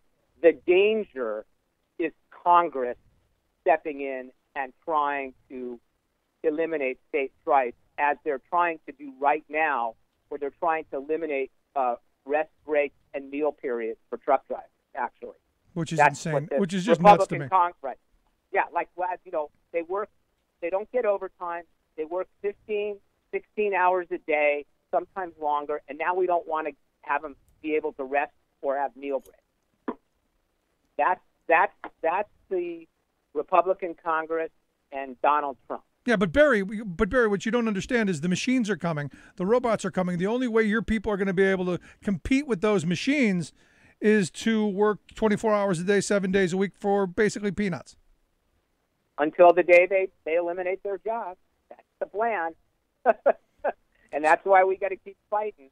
So how is this decision going to hurt or harm or help, or what's it going to do to other states? Because, immediately my thought goes, every trucking company goes out of California, moves, next to Arizona or somewhere else that's going to not have this kind of law, but they'll still be able to drive in and out of California. Is it... I guess the question I'm asking is, if you set up on the border of California as an independent contractor, is there a way of stopping them from coming into the state? It's not really a practical alternative. California is just too big to abandon the market, and you can't service it economically from the border region. Okay. No, that's good. It I mean, won't you work. always got to look at how they're going to try and get around it, because they always will. Yeah, that is not a strategy that will work. And I got to tell you something. Here's the kind of nice part. I'm not going to tell you who, but there's a whole lot of people in the trucking industry and the maritime industry that kind of hope this bill happens, even though they may be officially opposed to it. And I'll tell you why. Because as you pointed out, these big shippers, these giant corporations, they have driven down the rates in trucking so low because of their market power that, frankly, these trucking companies can't afford to do an employee model because the rates are too low. Yep. Or you go out of business. The really high-end trucking companies, they left support a long time ago. So what it is the trucking rates are so low, they don't support an employer who operates lawfully. And they're now starting to come back because we are pushing this up. And what it will do, well, at least make the labor rates sufficient to meet the standards of the law, which will raise the rates and invite more trucking companies who can operate ethically. Yeah, which is where, again, they've shown they're incapable of being decent employers and being and handling the rates on their own, which is why I think you have to go back to something like the ICC and bring back, just flat rate stuff where you're setting a floor for an industry so that it can survive. Well, and that's what a lot of them say. The trucking companies, I meet with their lobbyists and stuff, and they say, look, why can't we just re-regulate trucking? Those were the good old days. And I go, yeah, well, the day we, elect the right Congress and the right president, but it's a federal thing. We can't do that in California, and it can't get any bluer, but that's a federal issue. Good point. But thank God we have control of the determination of who's an employee and who's an independent contractor under state law. And that's why this decision is such an incredible game changer for us. And the answer to your question, what will other states do? Other states have done this. A few other states, like Massachusetts, have done the ABC test. The test enunciated by the California Supreme Court is the most worker-friendly in the country. And California is a very big state with a significant part of the population. I mean, we're like the 7th biggest economy in the world, outside of the 6 or whatever 8 countries bigger than us, which include the United States and China and so forth. So what California does often influences what happens in other parts of the country, at least the more progressive part. And so hopefully what this will do will stimulate other state legislatures which have a more friendly majority than many states do to enact similar legislation for courts to look at this thing and say, we're going to do this because we've got to. Well, I got to tell you, I hope there's a reverberation effect across this country, and we eventually say no more. I mean, because I've talked to, I can't tell you how many people I've talked to over the years who, once they got into this, it's been like a death grip on them. And the hope is that this spreads and workers in states come to their sane, rational being, and we end this scourge of wage theft and worker misclassification. Well, amen. Good stuff. That's all I could say. I'm with you, Barry. Thank I you. appreciate the time. I'd love to have you come back as things go on and things change, and let me know how this works out. Happy to be back. Come back. Good stuff, Barry Broad. We'll get a link to their website over at the California Teamsters Public Affairs Department. He's their legislative head. Going to take a quick break. Right back. Stick around. You're listening to The Rick Smith Show, where working people come to talk. We're the first ones to die, the first ones in line for that pie in the sky, and we're always the last when the crab is shed out. For the worker is working when the fat counts above. We're the first ones to stop, we're the first ones to die. I'm Rick Smith, and this is Labor History in 2. On this day in labor history, the year was 1948. That was the day United Electrical Workers voted to strike at Univis Lens Company in Dayton, Ohio. Univis made safety lenses and instrumental optics. The UE was well established in the area manufacturing plants. Once organized, Univis fought the UE's presence at every chance they could. When the contract expired at the end of April, Univis refused to negotiate. First came the injunctions limiting picketing. This was followed by a vigorous decertification campaign. Foreman made intimidating personal visits to workers' homes, offering raises and personal loans to coerce no votes. When the UE lost the election in late July, the company announced wage increases for returning workers and firings for the remaining strikers. Workers stuck together and the strike continued. By the 26th, police swamped the picket lines, beating top UE organizers and arresting hundreds. 2 days later, the company offered a settlement for all but 11 strikers. The members refused.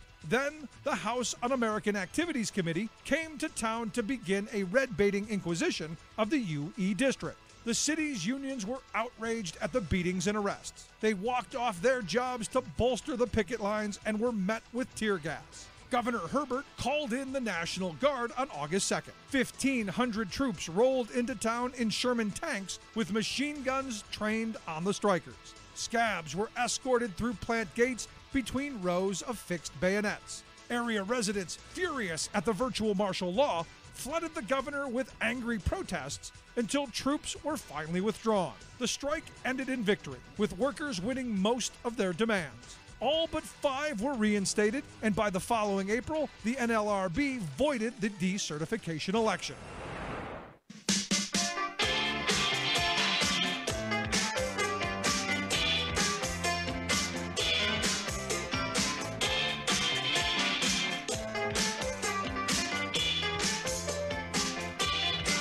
Welcome back to The Rick Smith Show. Check out the website, thericksmithshow.com. Real quick, just to go back over this. I mean, I've been talking about worker misclassification for forever. And I still remember, real quick story. I remember it was like 3 o'clock in the morning one time, it was about 15 years, I guess about 17 years ago, maybe longer than that. I was driving for a unionized trucking company, and I pulled into a rest stop, and there was a guy there who, I went and I sat and I was having a sandwich and, just kind of taking a break. And there was a guy from MS Carriers. They're not around anymore.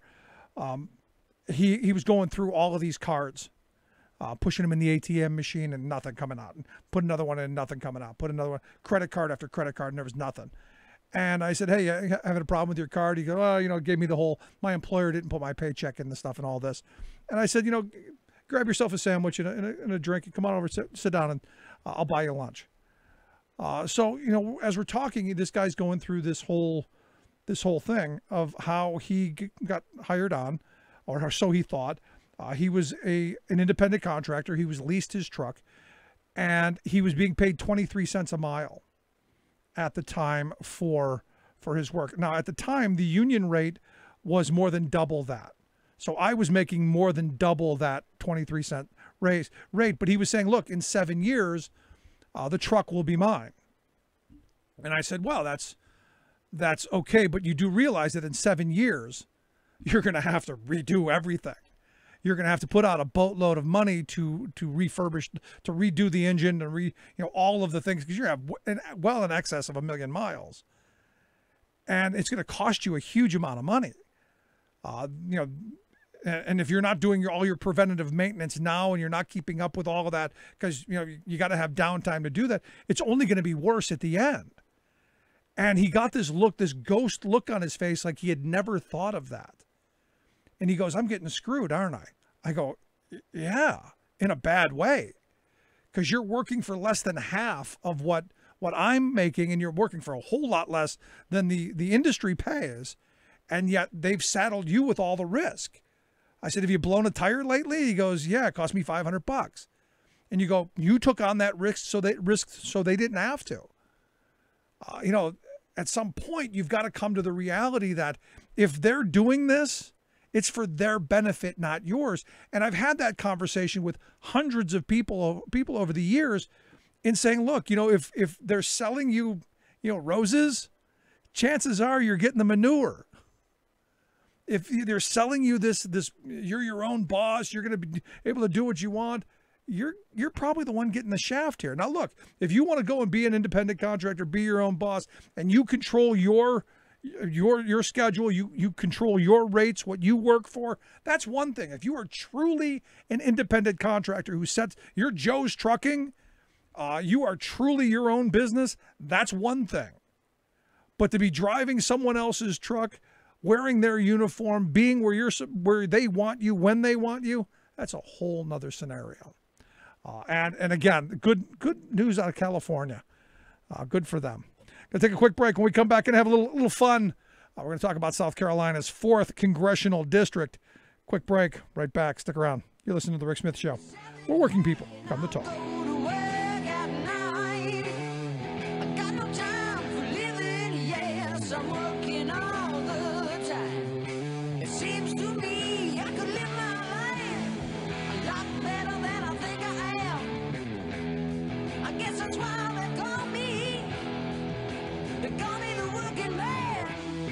Making the blue blood see red. The Rick Smith Show. From UN headquarters in New York, I'm Luke Vargas with your World in 2 Minutes. The Palestinian Liberation Organization, or PLO, has reappointed 83-year-old Mahmoud Abbas as president, just days after Abbas drew international criticism for saying European Jews brought the Holocaust upon themselves because of their social professions as bankers.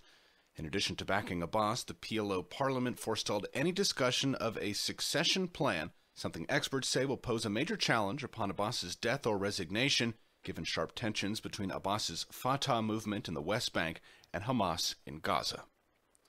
The ruling party of Malaysia has begun wielding a newly passed fake news law against the country's political opposition ahead of closely watched elections.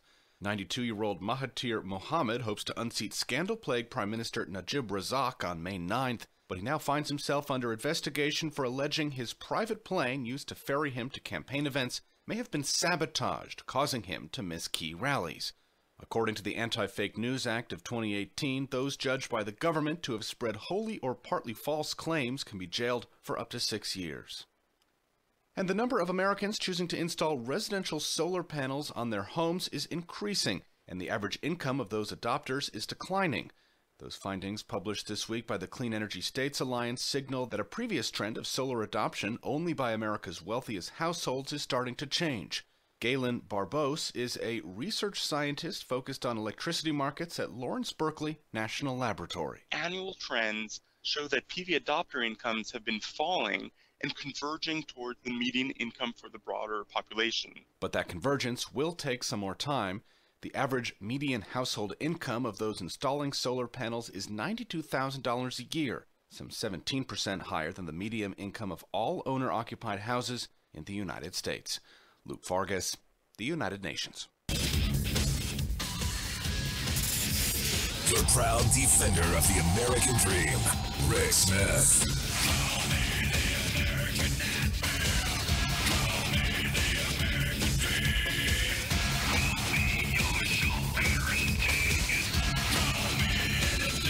Welcome back to the Rick Smith Show.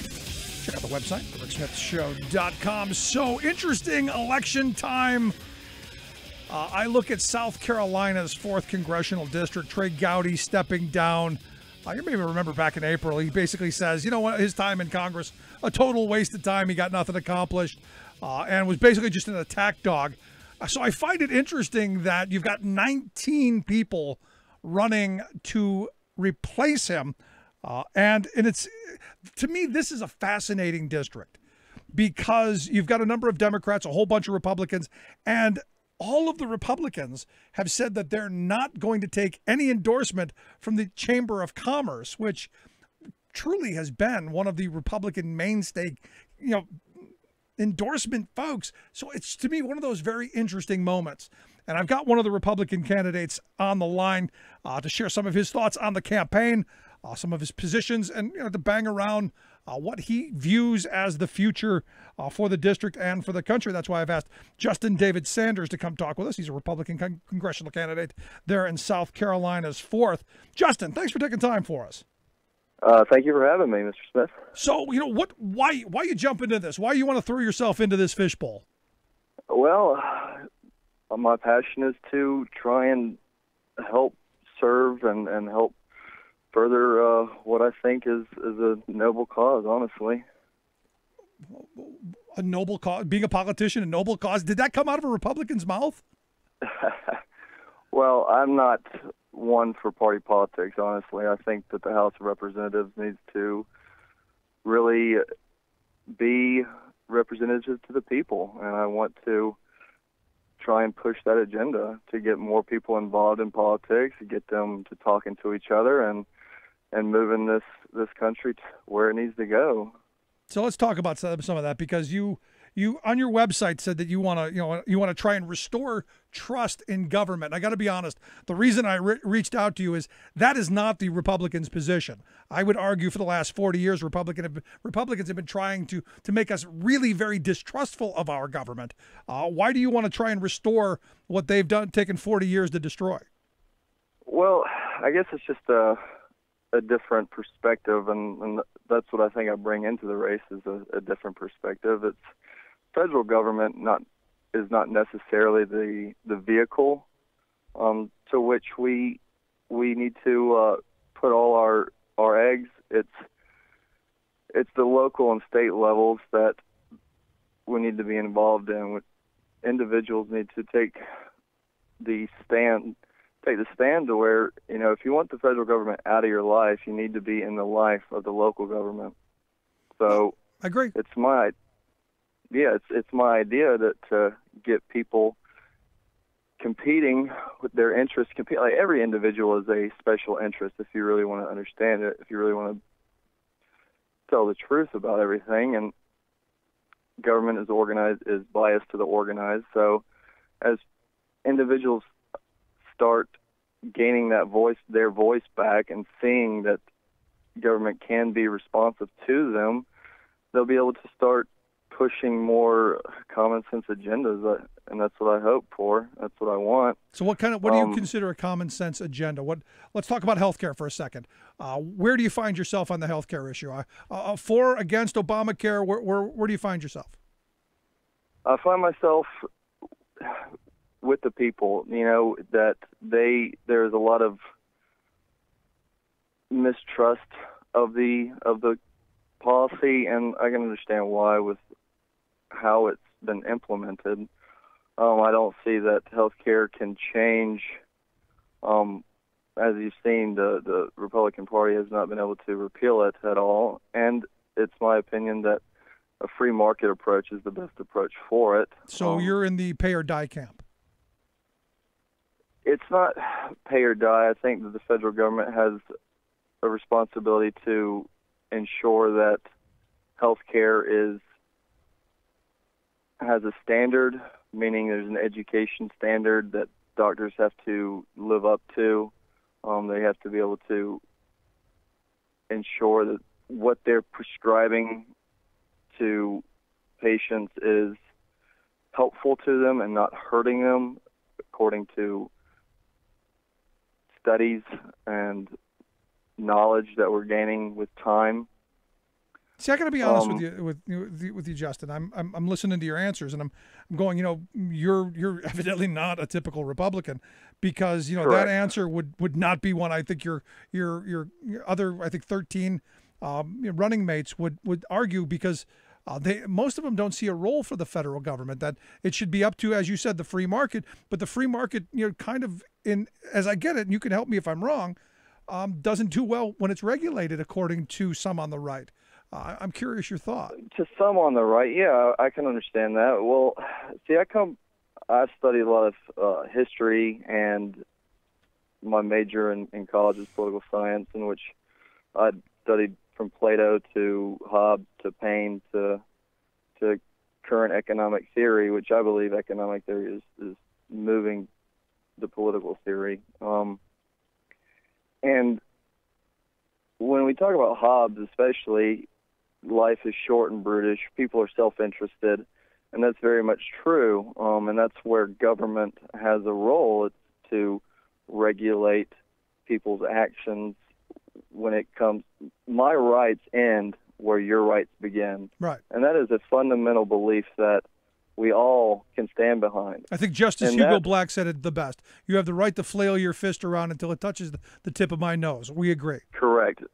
My father taught me that when I was a young kid, and studying politics and studying government, I've understood it better as an adult, and it's very true, and that's why I believe that's the true Republican Party is classical liberalism. So are you looking at the current state of the Republican Party as really off the beaten path then? Because what I've heard from you already is not what I would expect from somebody wanting to follow in the footsteps of someone like Trey Gowdy. Correct. Mr. Gowdy he ran far right. He beat Representative Inglis as a farther right option. So is it your hope to pull the party back towards maybe the sane line, if you will, somewhere back towards maybe the Eisenhower kind of Republican mentality, or right? Something along that I consider myself right of the middle. I think party politics has its purpose in the Senate. I don't really think it has much of a purpose in the House. So let me ask you this: the House is supposed to be representative of the people. Right. So what's the issue you die on? I mean, I looked at a questionnaire you had done, and you fall back on that a lot. I'll do what the people say. Understand, the people are divided. We're a fairly divided nation. So we're voting for someone who has a belief structure. What is it that Justin David Sanders dies on? What's that hill that you go, this is what I believe? That we together are the ones who have to move the needle in the direction. So it's a two-prong really approach for me. That one, we need the political engagement. That is what is going to save our democracy. Two, to have, like you say, the sanity, it needs to be education. We really have to do a better job with educating our children and understanding the government environment as well as the economic environment.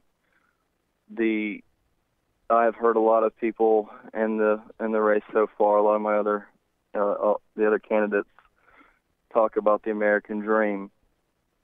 Now that is an abstract thought that needs to be made more concrete. Right. When I think of the American dream, I think of what my grandparents wanted for their children: better opportunity, better education, better jobs, more security in their employment, more security in retirement, better opportunities than they had. That's what I think of the American dream. Every generation moving forward, but sadly, we're at a point where I don't know that that's guaranteed anymore, that's even something that we think about anymore. Well, let me throw this at you, and this is really why I like to do stuff like this. It's because our rhetoric, our words, they have power. I love the natural sciences myself. I love physics. For every action, Newton's third law, for every action there's an opposite to equal reaction. Right. And we have been moving on that for far too long.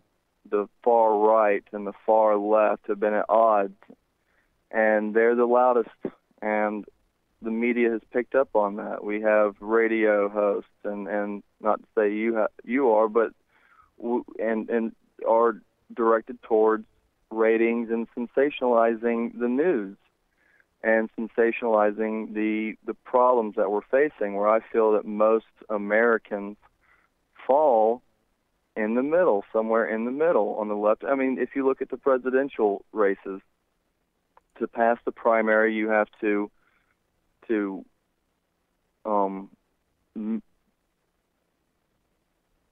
go towards the base. You have to go towards that.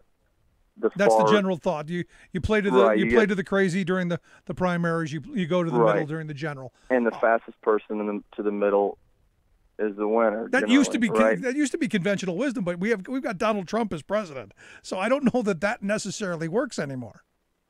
Well, I think that President Trump he took on what the frustration of the people. They didn't necessarily want another politician that's going to promise them something. Yeah, I don't necessarily agree with his antics. I don't necessarily agree with his emotional instability, whims. Yeah, but if as his presidency matures, he does seem to be calming down, and the system seems to be moving him towards the middle, honestly. And he's not a politician. You know where he stands. He says what he is thinking, which kind of allows people a litmus test for what to expect in the future. I know with like the tariffs and everything, businesses are living in a moment of ambiguity. Now, are you a tariff guy? Do you think he's going in the right direction on the tariffs? I like free trade. I think trade is the vehicle to prosperity. So we're going with economics 101. But also, you have to understand, global economics is vastly complex. Sure. And when you have governments that do cheat the system, I mean, we subsidize as well here in America. We subsidize products and goods and services, and that's where it confounds the problem and creates unintended consequences that continue to muddy the waters. Then we need to take stands like the steel tariffs and the aluminum tariffs. They're on countries that we don't necessarily import a lot of steel and aluminum from, and we have given breaks to the tariffs to the countries we get most of our steel and aluminum from. So I don't mind him using it as a negotiating tool. It has seemed to be working in China. It seems to be providing us answers to other situations in our geopolitics. So I think it can set a positive precedence for our negotiations on other issues. So we as the are Chinese, the most powerful economy in the world right now, and Right. have So been for a long time. Right. So we need to use that power. I mean, no country is going to mess with our economy. It would take down the entire global economy. I mean, everybody would be in a depression if America was to lose economic power. Do you really believe that? I mean, if you look at the last 15 years of trade deficits that we've had with China, they've been growing trade deficits more largely. Trade deficits, people don't understand trade deficits. Yeah, we're giving them money because they're giving us goods. So that's obviously going to create a trade deficit. But they're not counting the goods that we're receiving from them. That doesn't go into the trade deficit. It's just it's just tracking the money. It's just tracking the capital. So when you end up losing industry after industry, you're okay with that? No, no, I mean, because you said comparative advantage. You've written that you support Trump's tariffs as a way to improve our position at the negotiating table. You can't have that at the negotiating table if you're not going to actually use it. Correct. So then you support the tariffs. For right now. See, this is part of those weird moments because the Republican Party was always anti. We can't know everything that's going to happen in the future. The Republican Party was always very anti-tariff, and now it's interesting to see how it's been kind of a split in your party. Well, look, the party has always been a guiding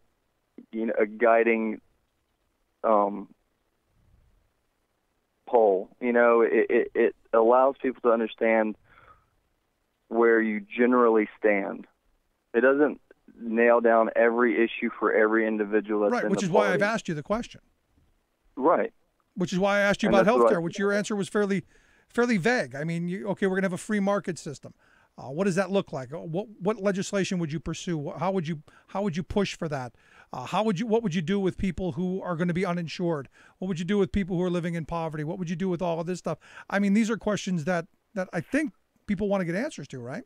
Yeah, they do. And when it comes to poverty and to all these issues, is the federal, in your opinion, is the federal government an efficient vehicle for solving poverty?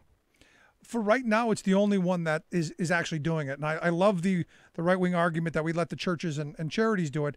And I would say that'd be great, but they're not. And they never have really done an efficient job of it. Would I love to see the local communities take it on and do it well? Absolutely. The reality is we've never seen it happen. Can we acknowledge the fact that throughout human history, it's never happened? That you're right. It's never happened. Local communities have not done it. So if you allow certain people to say, "Hey, look, we do need to make changes. We need to make incremental changes," and you're right. Not every individual is going to provide charity, and that's why I think increasing political engagement, can help that alleviate these problems. Right.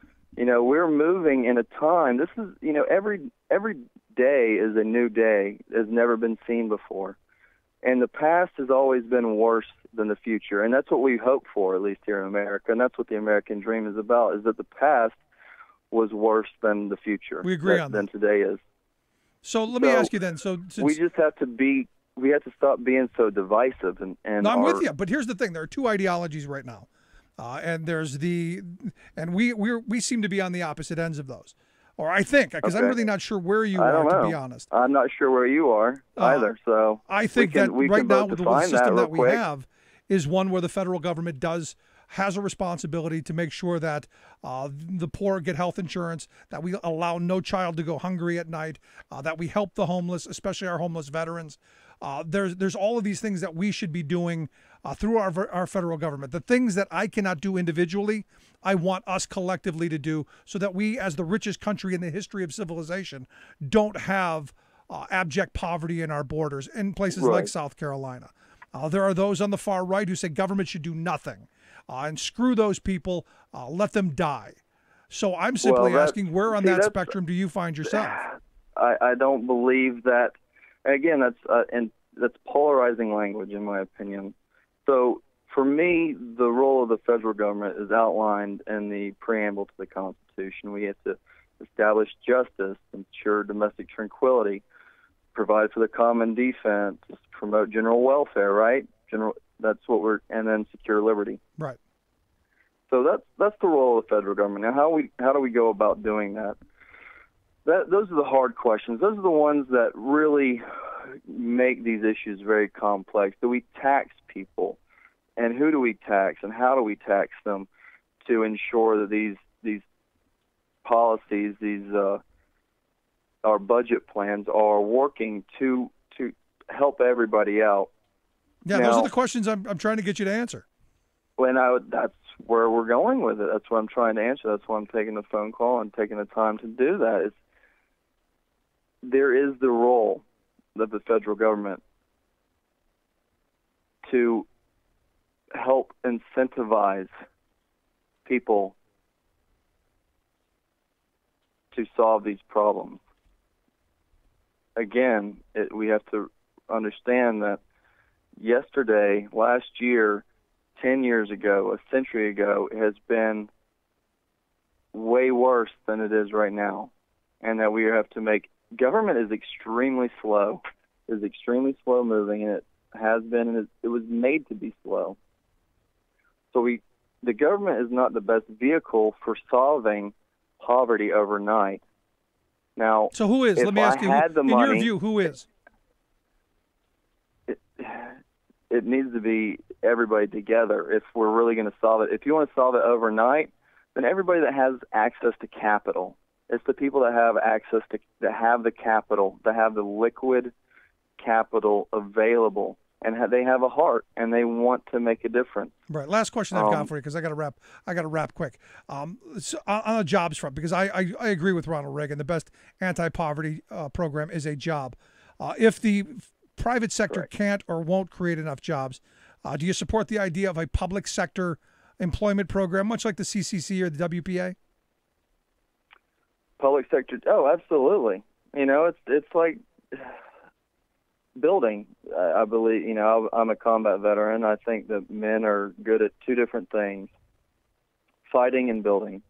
If the federal government can build, and I don't mean like a wall or something that's not serving other people, but yeah, I think our taxpayer money can go to building our infrastructure, to building a better society for ourselves. That's what taxes are really meant to do, is to build this infrastructure, to provide for the common defense and for domestic tranquility. I think that putting people to work is very much an important part of government. Yeah. Well, I got to tell you, I hope you win then.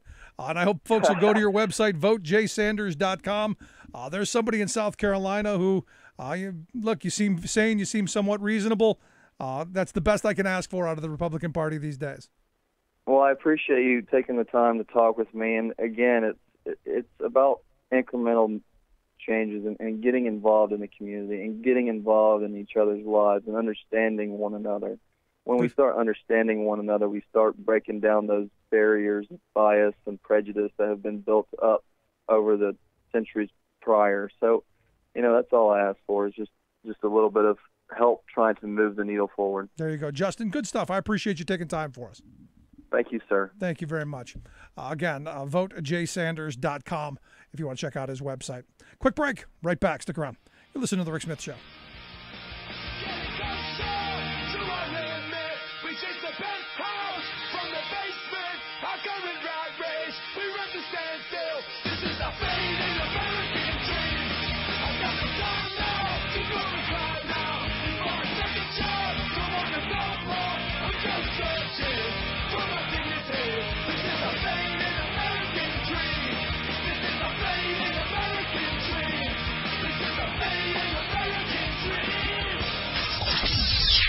You're listening to The Rick Smith Show. From UN headquarters in New York, I'm Luke Vargas with your World in 2 Minutes. The Palestinian Liberation Organization, or PLO, has reappointed 83-year-old Mahmoud Abbas as president, just days after Abbas drew international criticism for saying European Jews brought the Holocaust upon themselves because of their social professions as bankers. In addition to backing Abbas, the PLO parliament forestalled any discussion of a succession plan, something experts say will pose a major challenge upon Abbas's death or resignation, given sharp tensions between Abbas's Fatah movement in the West Bank and Hamas in Gaza. The ruling party of Malaysia has begun wielding a newly passed fake news law against the country's political opposition ahead of closely watched elections. 92-year-old Mahathir Mohamad hopes to unseat scandal-plagued Prime Minister Najib Razak on May 9th, but he now finds himself under investigation for alleging his private plane used to ferry him to campaign events may have been sabotaged, causing him to miss key rallies. According to the Anti-Fake News Act of 2018, those judged by the government to have spread wholly or partly false claims can be jailed for up to 6 years. And the number of Americans choosing to install residential solar panels on their homes is increasing, and the average income of those adopters is declining. Those findings published this week by the Clean Energy States Alliance signal that a previous trend of solar adoption only by America's wealthiest households is starting to change. Galen Barbos is a research scientist focused on electricity markets at Lawrence Berkeley National Laboratory. Annual trends show that PV adopter incomes have been falling and converging toward the median income for the broader population. But that convergence will take some more time. The average median household income of those installing solar panels is $92,000 a year, some 17% higher than the median income of all owner-occupied houses in the United States. Luke Fargas, the United Nations. Remembering that united we bargain, divided we beg. Rick Smith. To this battle, take my union gun. Gonna end this world of slavery for this war. Well, that was interesting. Look, good on Justin. You know, I always try to reach out to Republican candidates and talk about their issues, and it was an interesting conversation nonetheless. And honestly and truthfully, I wish more Republicans were as sane and rational as he seemed to be, even though he didn't really have any answers to any questions and any real strong positions. It was what it was. And I'm going to try. I've reached out to all of those. The 4th congressional district there in South Carolina is just fascinating to me because you've got 19 people running for Trey Gowdy's seat. And like I said, all the Republicans have said that they don't want the Chamber of Commerce's endorsement. And, you know, some of them on the range of crazy, and, you know, there's a whole bunch of different characters. And I got to be honest, I really thought that, you know, that Justin would have come out with, some policy positions so that we could discuss and tear apart. It just didn't. It didn't seem to happen. And we're going to continue to try.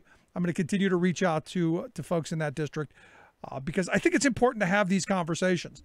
I think it's important that you reach across the aisle and because I think if Justin were to be elected, that he's somebody that maybe you could have a rational conversation with. He's not somebody that seems so hard tied to ideology that he doesn't even listen. And I think that's important. And it's one of those things that, again, you know, we have these ideas that they don't seem to work really well on the right, that he was still trying to think he was talking about. But it was an interesting moment for me. I'd love to hear your thoughts. You can email me, rick@thericksmithshow.com. Tell me what you thought, what you think, what issues are important. Maybe there's a guest you want us to get on. I'd be happy to pursue it. I hope you have a great weekend. We'll see you back here on Monday. Thanks so much for tuning in.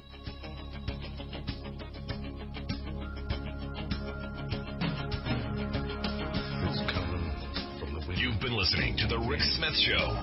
Together, we can make America better. Email rick@thericksmithshow.com